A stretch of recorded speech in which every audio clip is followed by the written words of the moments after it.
O projeto Mucultra permanece como um dos capítulos mais sombrios e perturbadores da história da inteligência americana. Durante décadas, rumores sobre experimentos governamentais de controle mental circularam nas margens da sociedade. A realidade, no entanto, provou ser mais estranha e aterrorizante do que qualquer ficção científica da época. O contexto histórico fundamental para o surgimento do projeto foi o auge da Guerra Fria. Havia um medo palpável nos corredores de Washington de que a União Soviética e a China tivessem dominado técnicas de lavagem cerebral. Relatórios de inteligência sugeriam que prisioneiros de guerra americanos na Coreia estavam sendo submetidos a tecnologias mentais desconhecidas. Em resposta a essa ameaça percebida, a CIA decidiu que precisava não apenas entender essas técnicas, mas superá-las. O projeto foi sancionado oficialmente em 13 de abril de 1953, sob a ordem do diretor da CIA, Allen Dulles. O objetivo era desenvolver capacidades de uso de materiais químicos e biológicos para operações clandestinas. Para liderar essa iniciativa macabra, a CIA escolheu o químico Sidney Gottlieb. Gottlieb era conhecido por sua excentricidade e falta de escrúpulos éticos quando se tratava de ciência. Ele acreditava que era necessário quebrar a psique humana para poder reconstruí-la conforme desejado. O programa não operava em um único local, mas era uma rede vasta e secreta. Mais de 80 instituições foram envolvidas, incluindo universidades de prestígio, hospitais e prisões.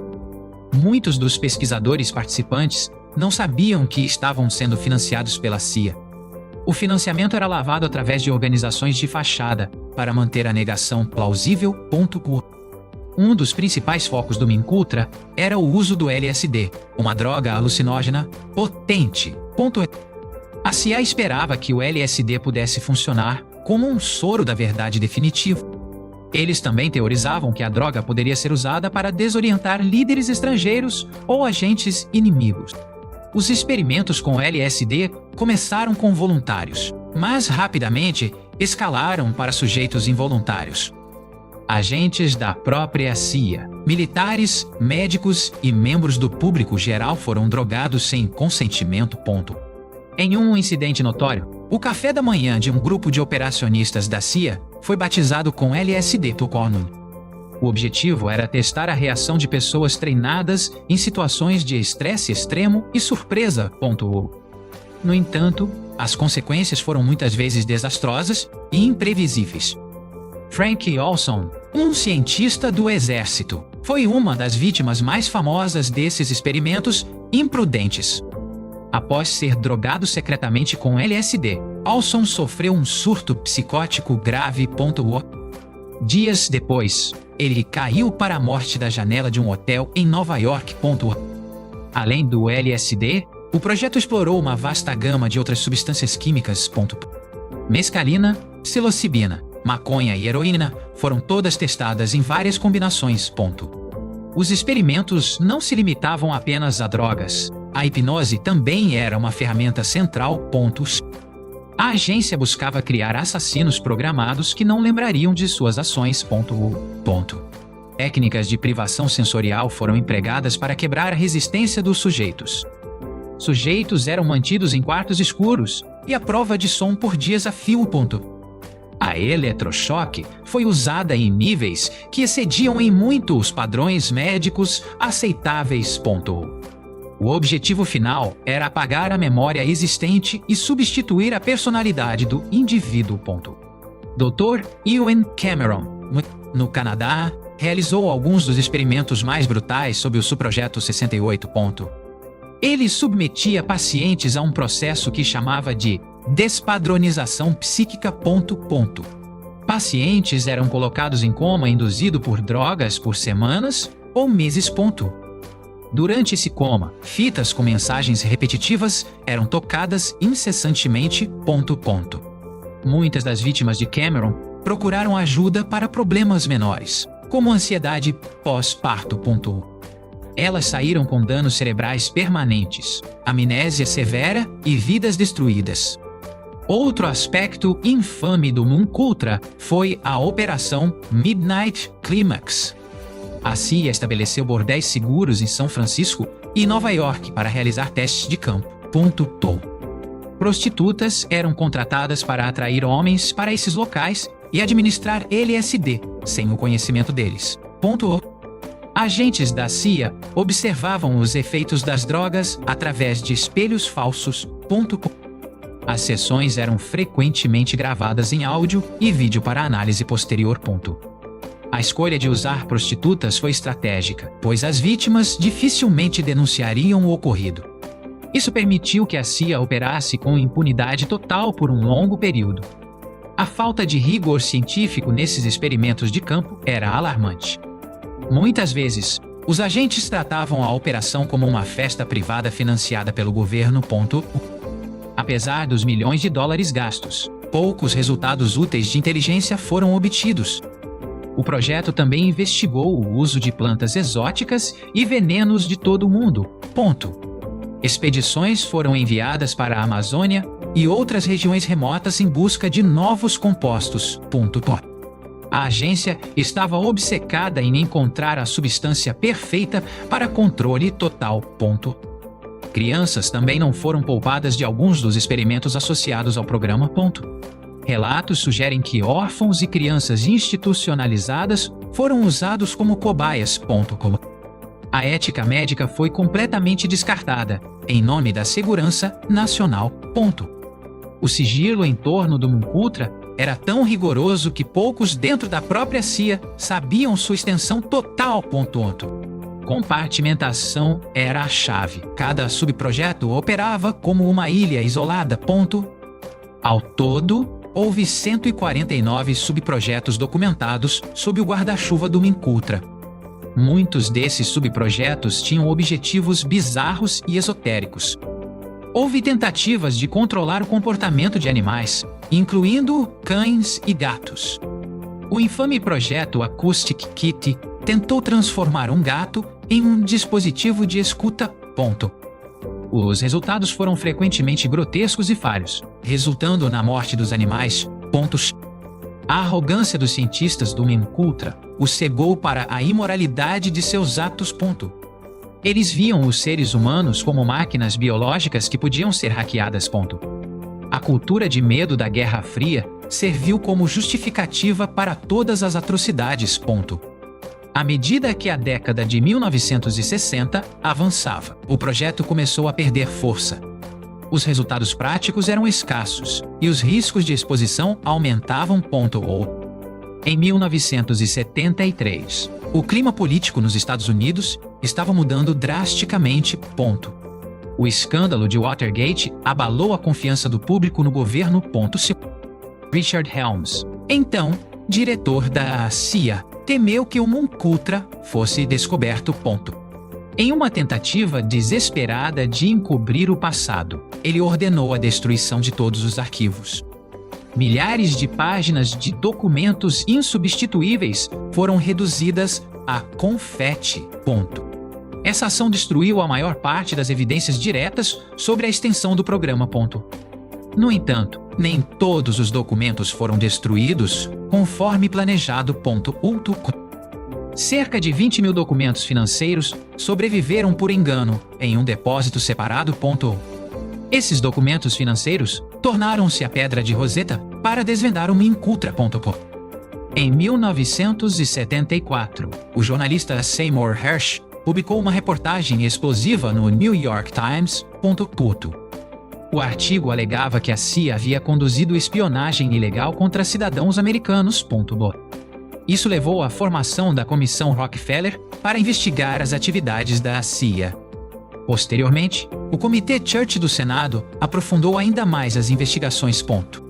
As audiências do Comitê Church chocaram a nação com revelações macabras. Testemunhas descreveram as experiências com drogas alucinógenas e tortura psicológica. Foi durante essas investigações que a história de Frank Olson veio à tona.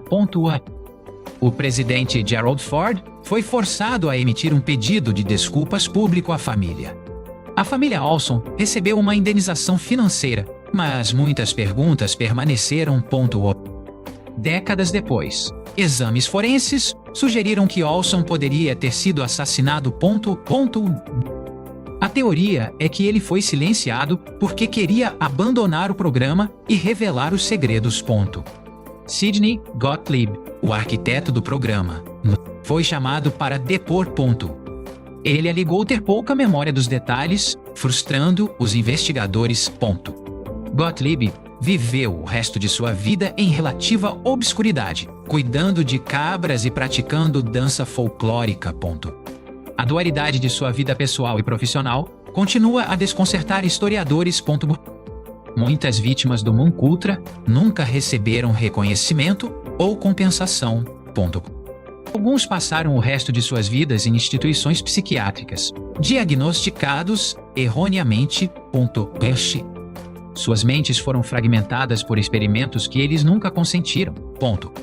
O legado do Munkultra é uma desconfiança profunda e duradoura nas instituições governamentais. Ele alimentou inúmeras teorias da conspiração que persistem até hoje.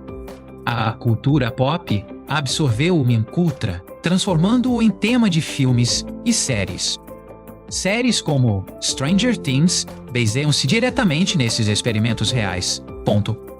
No entanto, a banalização na mídia pode obscurecer o horror real vivido pelas vítimas. O Código de Nuremberg, estabelecido após a Segunda Guerra Mundial, foi flagrantemente violado. É irônico que os EOA tenham condenado nazistas por crimes que seus próprios cientistas emularam. A Operação Paperclip trouxe cientistas alemães para os EOA, o que pode ter influenciado o Munkultra. Técnicas de interrogatório desenvolvidas no projeto ainda ecoam em práticas modernas. O debate sobre o equilíbrio entre segurança nacional e liberdades individuais permanece atual. Documentos desclassificados continuam a ser liberados esporadicamente, revelando novos detalhes. Cada nova página revelada adiciona uma peça ao quebra-cabeça macabro. O Canadá também teve que lidar com o legado vergonhoso dos experimentos em Montreal. O governo canadense eventualmente compensou algumas das vítimas de Ewen Cameron. Mas nenhuma quantia de dinheiro pode devolver as memórias e a sanidade perdidas. A história do Munkultra serve como um aviso constante sobre o poder sem verificação. Quando a ciência é divorciada da ética, o resultado é a barbárie sofisticada. A busca pelo controle da mente humana é, em última análise, uma busca fútil e perigosa. A complexidade do cérebro humano resiste a tentativas simplistas de reprogramação. O espírito humano mostrou-se mais resiliente do que a CIA antecipava. Hoje, o termo Munkultra é sinônimo de abuso governamental e conspiração. Museus e documentários tentam preservar a memória das vítimas para que não seja esquecida. A destruição dos arquivos em 1973 significa que nunca saberemos a história completa. Quando as outras mortes, como a de Frank Olson, ocorreram sem explicação? Quantas pessoas nas ruas hoje carregam cicatrizes invisíveis desses tempos? O Munkultra nos força a questionar até onde um governo irá para proteger seus interesses. A vigilância eterna é o preço da liberdade, e a história do projeto prova isso.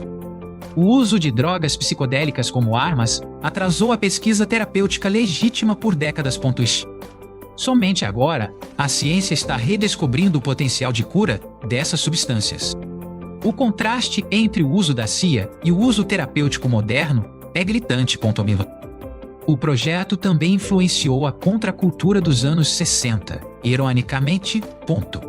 Ken Kesey, autor de Um Estranho no Ninho, foi voluntário em um experimento financiado pelo Munkultra.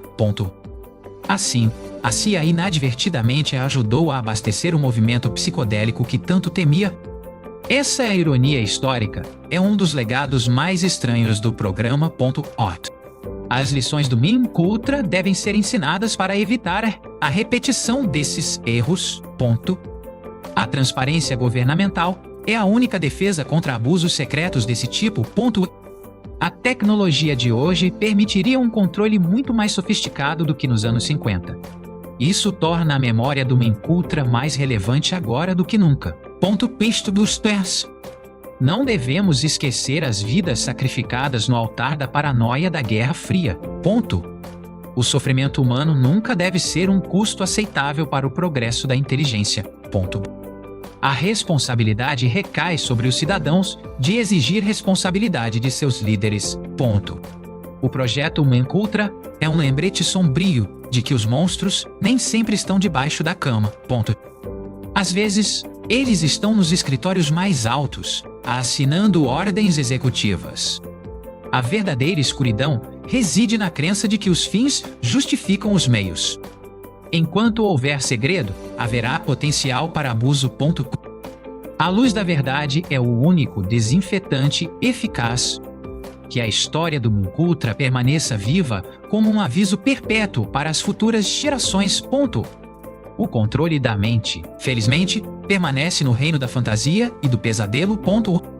Mas a tentativa de alcançá-lo deixou cicatrizes reais na história da humanidade. Finalizamos este relato com a esperança de que tais atrocidades nunca mais se repitam.